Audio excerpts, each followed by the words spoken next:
We're continuing on Shulchan Aruch Orach Chaim, and we started Siman Kuf Lamed Vav in halachot of Kriyat Torah. Miyem nikraim leSefer Torah b'Shabbat. The hierarchy of getting aliyot, and of course we mentioned comes first the Talmidei Chachamim, and afterwards, even within the Talmidei Chachamim would be people who are giving to the tzibur, memunim ala tzibur, people who ask their questions from.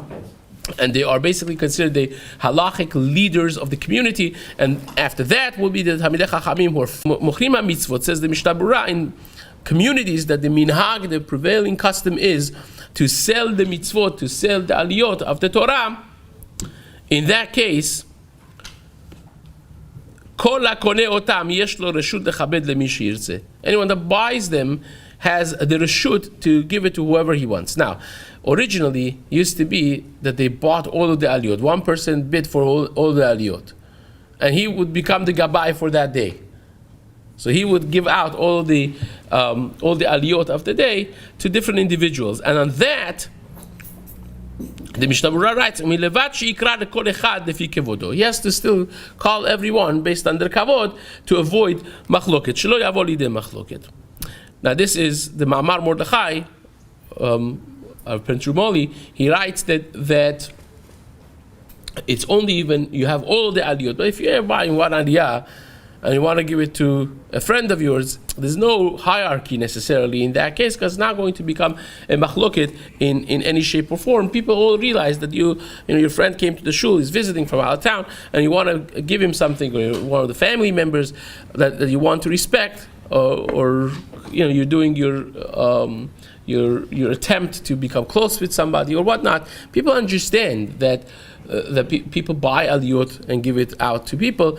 But if you bought all of the aliyot and then you just break the hierarchy, that already is going to cause more of a rift in the potentially in the community, and therefore you should be careful in that case. If you have all of the aliyot to give out, you have to be careful. And even there, it does not necessarily pertain to a bar mitzvah or a Shabbat chatan, because there, if the shul gives all of the aliyot to the father of the chatan or avia ben or bar mitzvah, and say, okay, you give it out, everyone understands that this is an event that's happening, is never going to come to machloket, because they understand that it's going to be given out to people who are guests of honor and the family members who are close to the chatan and kala, and so on. Therefore, that would be fine as well. Now, Ramor Chaliyahu writes that if a person's father, well, let's put it this way, the Kaf HaChaim writes, what if the rabbi of the shul made a bid, right? Can you outbid the rabbi? And Kaf HaChaim says, sure you can. That's not considered a disrespect to the Rav, unless he's a type of personality that he's makpid. Like you find even in the Tanaim, some of them were very exacting, some of them were not at all exacting. Halachically speaking, that's not considered disrespect to the rabbi, unless, again, you have to also have chokhmah. You have to have chokhmah if sometimes, for instance, you have a chatan, avia bin, someone has a simha, and they that financially they're not doing well. Right? So you want to outbid them. As a mutar, it is mutar, but it's like, you're missing the basic elements of humanity and community. You have to be socially tuned in what happens in a community to be able to be an upstanding member of community. You have to be sensitive to social cues that go on. So you cannot write. That's the Chelek Chamishi of Shulchan Aruch. That's the 5th volume of Shulchan Aruch. That's not written. It has to be, all of the 4 halakim of Shulchan Aruch has to go through the 5th Chelek, and that's Sechel HaYashar. You have to sometimes have just basic decency to understand that this avia ben is not able to buy and compete with with a community that every aliyah goes for $5,000. So you have to be sensitive. But at the same time, that's not. Now, how about your father? Says Rabbi Chaliyahu that you should not do. It's if your father is trying to get an aliyah and you outbid him, that looks to people as a bizayon to the father, and therefore a person should not be, should stay away from that. Nevertheless, so it says the Mishnah Berura in Ot Hey. Nowadays, the minhag has evolved that the mashlim is also considered a very important aliyah. You give it to the most important person in the tzibur, even though that regularly speaking, based on Shulchan Aruch, the third one is more important than the fourth one, and so on and so forth. But the mashlim, it has a kaddish and he finishes the sedra, that is considered an important aliyah as well. Katav b'tshuvat Mara means Siman Vav b'makom shenagu parnasu ole eno rashai limchol la'acher sheikra b'mkomo.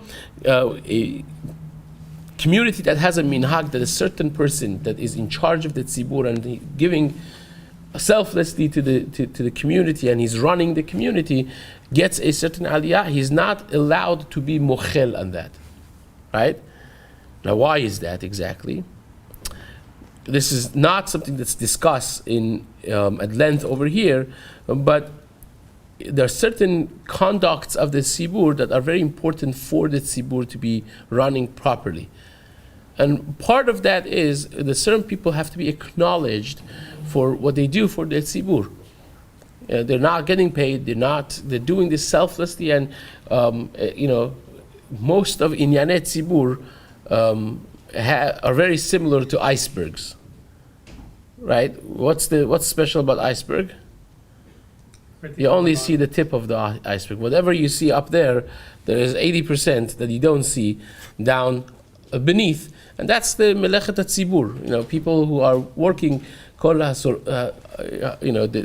working b'sorches tzibur be'emunah, they're working tirelessly with the tzibur, l'shem shamayim, that has to be recognized, it has to be appreciated, and therefore, says Mara, means they should not be changing that minhag. Now, if you have a person that's a Baal Avera, imagine you have an individual that's an Avarian, he does averot from the Torah, and people know about it, right? He's over on lavim of the Torah. For instance, the common ones, someone that shaves with a razor, right? Lo tashchit pa'at zekarecha. So he's over on that love of the Torah. Chacham Ovadia writes that Mikar Adin is mutar to give him an aliyah, and he is even mistaref leminyan hashivah. You have to have 7 aliyot. You could count him as one of that. You don't have to give a musifim to someone that is more of a shomer Torah or mitzvot. You could count him as one as well. That even though that Yisrael, afal b'shahata Yisrael, who still is considered Yisrael, aside from the fact that nowadays many people did not merit to have a better upbringing, and if they had, they're not people who rebelled knowingly. They didn't know really. They did not have the privilege of growing up in a community with proper chinuch and so on. Therefore, or they did, and they had a bad rabbi that broke the kavod of the Torah in their eyes. Or the Gedol Rav Shach alav shalom used to say that every Rav and Rebbe and Rosh Yeshiva should be doing tshuva and ritzicha. So why? Because if you're not careful, you say the wrong thing, you hurt talmids, is young students' feelings, and they don't understand better, and they get turned off and they leave. Right? So that is ritzicha. You just destroyed someone's life, and you have to be careful about those things. So, be that as it may, sometimes it's not necessarily their fault, and therefore it counts. But says Chacham Ovadia, if it's possible, give an aliyah to somebody else, do a musif. This way you'll have a proper shiva olim, and that would be fine. Now, how about the person that's mechal Shabbat b'faresia? He's publicly not shomer Shabbat.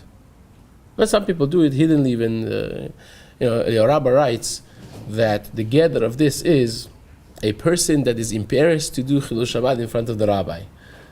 Right? He may drive the car, but he parks it 3 blocks off, and he walks from there because lest chas v'shalom the Rav is going to see. He's embarrassed. That he keeps. Other people, if he say it, doesn't care. But the rabbi shouldn't see that he's Mechal Shabbat.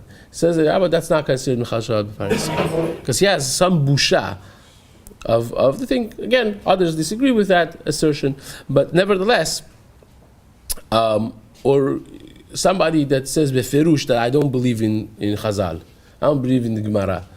Toash Balpeh, he rejects Chas v'Shalom in that way, right? So the Ben Ish Chai writes in his Teshuvot Rav Pe'alim, he says this person should not get an aliyah. You don't give an aliyah to a person like that, right? At all, right? You cannot count him as 7 olim. So if you have to give him, then you have to have additional aliyot to make up for it. Again, you have to be a hacham. Sometimes it could cause sin'ah, and it could cause rift in the community. That's something that you have to be very mindful of. And Be'ezrat Hashem, we will continue this in the days to come. Zaku Baruch.